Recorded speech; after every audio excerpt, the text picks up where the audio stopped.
Moi, mun nimi on Ella.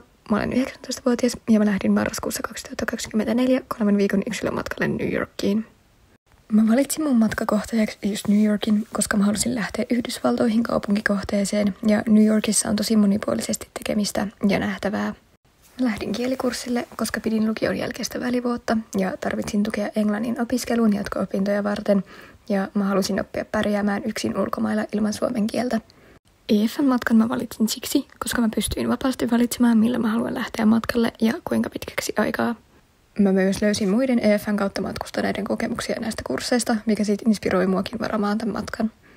Parasta kielikurssilla oli päästä tutustumaan uusiin ihmisiin ja kulttuureihin ja myös kertomaan ja opettamaan asioita Suomesta. Esimerkiksi yksi hauska tilanne tällä matkalla oli, kun mun opettaja kysyi ensimmäisellä oppitunnilla, mistä mä olen kotoisin, ja mä vastasin, että mä olen Suomesta. Hän sitten kysyi, että onko totta, että mä ymmärrän vähän kaikkia kieliä, koska suomen kieli on niin vaikeaa. New Yorkissa on tosi paljon kaikkea kivaa tekemistä. Mä itse esimerkiksi kävin katsomassa monia tunnettuja nähtävyyksiä, NBA-koripallopeliä, Broadway-musikaalia ja modernin taiteen museota. Mun vinkit matkaa pohtivalle on, että älä jännitä yksilömatkalle lähtemistä, sä tulet tapaamaan aivan upeita ihmisiä ja sulla on vapaat kädet tehdä sun matkasta just sun näköinen. Mä voin ehdottomasti suositella New Yorkia.